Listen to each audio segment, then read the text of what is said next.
दिल्ली के जंतर मंतर पर voice of media के बैनर तले वॉइस ऑफ मीडिया संस्थापक संदीप कालेजी व हरियाणा प्रदेश अध्यक्ष बंसीलाल पंचाल जी की अध्यक्षता में 3 दिवसीय धरना देकर पत्रकारों के हितों की आवाज़ को बुलंद किया गया।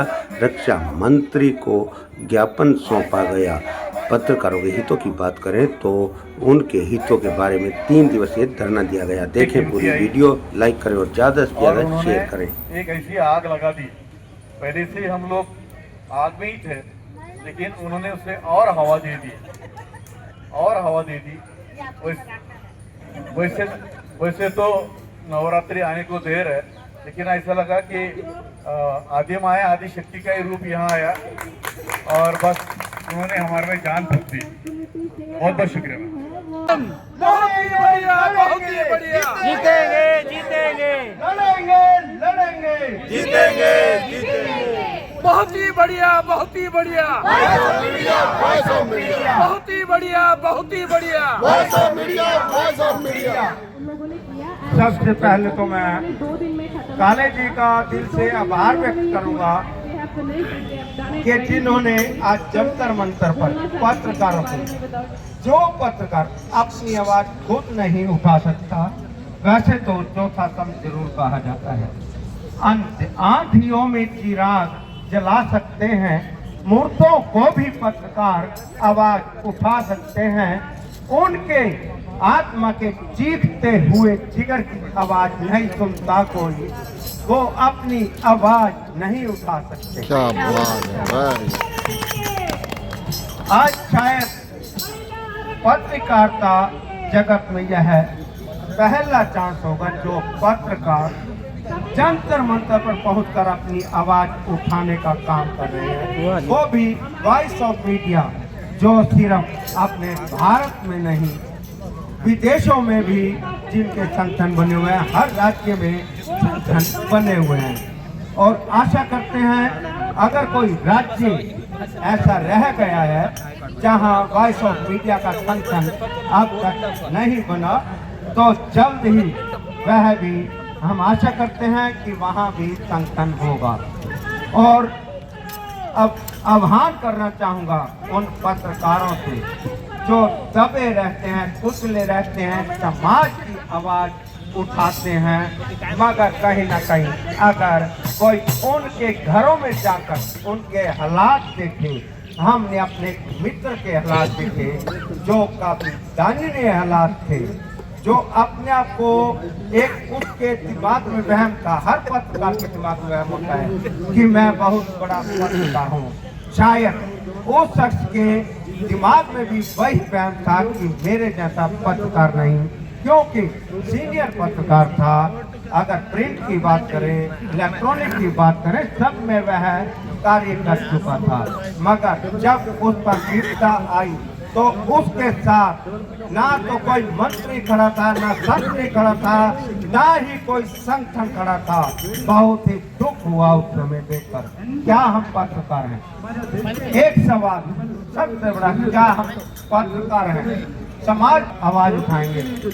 हम चाहे पंचायत का चुनाव हो, चाहे लोकसभा का चुनाव, राज्यसभा का चुनाव हो, मंत्री नेता कौन बनाता है? सिर्फ एक पत्रकार बनाता है, जिसको जमीन से उठाता है। जब कोई राजनीति में आता है, पत्रकार ही उसे सबसे पहले समाज के सम्मुख लाता है, उसको नेता बनाता है। मगर वही नेता पत्रकारों का शोषण करने के लिए पीछे नहीं हटता, वही नेता पत्रकारों का शोषण करता है। मगर पत्रकार अपमानित होने के बावजूद भी उनकी आवाज को उठाता है, बार बार जाता है, बार बार अपमानित होता है। क्योंकि आप सबने शायद रामायण का वह दृश्य देखा होगा जिसमें एक छोटा सा पात्र था, जामवंत। जामवंत ने हनुमान को उसकी ताकत याद दिलाई थी। शायद आज काले जी वही जामवंत बनकर आए हैं, पत्रकारों को अपनी ताकत याद दिलाने के लिए कि तुम निर्बल नहीं हो, तुम बाहुबली हो। अपनी ताकत को पहचानो। ताकि अगर तुम समाज बना सकते हो, सरकार बना सकते हो, तुम उन सरकारों को भी गिरा सकते हो जो तुम्हारा शोषण करेंगी। तो इसलिए हम जंतर मंतर पर बैठे हैं और मैं सभी सरकार से, अपनी सरकार से, क्योंकि जब हम सरकार चुनते हैं वह किसी पार्टी की नहीं, प्रधानमंत्री चुनते हैं वह किसी पार्टी का नहीं होता, वह सिर्फ भारत देश का होता है। उनसे भी हम आग्रह करेंगे कि हमारी मांगे, हम, क्योंकि पत्रकार कभी मांगता नहीं है, अपना हक मांग रहा है, जो उसका हक है वही मांग रहा है, उसे उसका हक दिया जाए। यहाँ यह न कहा जाए कि हमारी मांगे पूरी करो, हमारा हक तो यह मन से आवाज होनी चाहिए। धन्यवाद, मुझे समय दिया। हम पदाधिकारियों का भी मैं बहुत बहुत धन्यवाद करूंगा। जय हिंद, जय भारत। संगठन है, लेकिन हम सबसे अलग है, हम सबसे हटके है। उसका कारण ये है कि ये पहला ऐसा ये खासियत हमें आज यहाँ तक ले आई है कि आज दिल्ली के जंतर मंतर पर अपनी मांगों के लिए हम सिर्फ वॉइस ऑफ मीडिया के पत्रकारों के लिए नहीं मांग रहे, हम सारे देश के पत्रकारों के लिए अपनी मांग रख रहे। तो यहाँ तक हमारा जो सफर रहा है उसका कारण ऐसा है कि हमारा संगठन सशक्त है, हमारा संगठन सबसे बड़ा है और हमारे संगठन का झंडा अब विदेशों में भी लहरा रहा है। हम कोई सरकार के खिलाफ नहीं है, सरकार के खिलाफ रहने का कोई कारण भी नहीं है। आखिर सरकार हमारा है और सरकार और हम सरकार के हैं। तो एक बात है कि सरकार माँ बाप की तरह है, लेकिन माँ बाप भी बच्चों तरफ तब ध्यान देते हैं जब बच्चा आवाज उठाता है, जब बच्चा रोता है। ये आज का जो आंदोलन है ये हम सब बच्चों का एक आवाज है, रोना है, ये दिखे भी हमारे तरफ।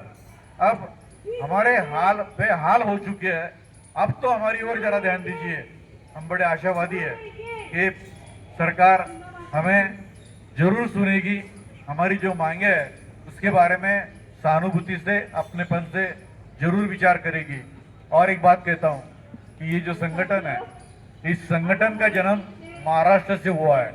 छत्रपति शिवाजी महाराज की वो जन्मभूमि है, वो कर्म भूमि है कि जहाँ से वीर पैदा हुए और उन्होंने अच्छे अच्छे को पानी चखा दिया। ये उस भूमि का संगठन है कि जो अभी पूरे देश में ही नहीं 72 देशों में भी अभी फैल चुका है और आने वाला कल जो है पूरे दुनिया में वॉइस ऑफ मीडिया का डंका लहराएगा। सब लोग उम्मीद लेके वॉइस ऑफ मीडिया के पास ही आएंगे, इतनी हमें जरूर आशा है। और हमारे मराठी में जो एक हमारा मराठी गीत जो है उसके अंदर एक लाइन है, दिल्लीचे ही तख्त राखतो महाराष्ट्र माझा। मतलब ये जो दिल्ली है, दिल्ली का तख्त संभालने की भी ताकत महाराष्ट्र में है। तो ये संगठन भी पूरे देश का पत्रकारिता का तख्त जो है वो संभालने की ताकत रखता है। मैं भगवान से प्रार्थना करता हूँ कि हम सब पत्रकार भाइयों को ये तख्त संभालने की, अपनी जिम्मेदारी संभालने की, इस लोकशाही को और ज्यादा सशक्त बनाने की बहुत बहुत ऊर्जा दे, बहुत बहुत ताकत दे।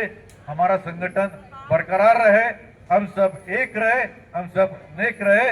वॉइस ऑफ मीडिया जिंदाबाद, वॉइस ऑफ मीडिया जिंदाबाद। प्रति हमारी क्या जवाबदेही है? तो हमसे तो अच्छे वो बिहार के स्टूडेंट ही हैं। हाँ, जो उनके मुंह पे कह रहे थे कि टीयर गैस का व्यवस्था है क्या, के सारे ही निकाल दिए। तो जैसे वो टैक्टिस करें तो थोड़ा अपनी टैक्टिस और तौर तरीके हमको भी बदलने हैं हमारे काम के, हमारी मांग के लिए, हमारी डिमांड के लिए। तो मैं आपके साथ तन से हूँ, मन से हूँ। धन थोड़ा बहुत होगा तो वो भी दे देंगे।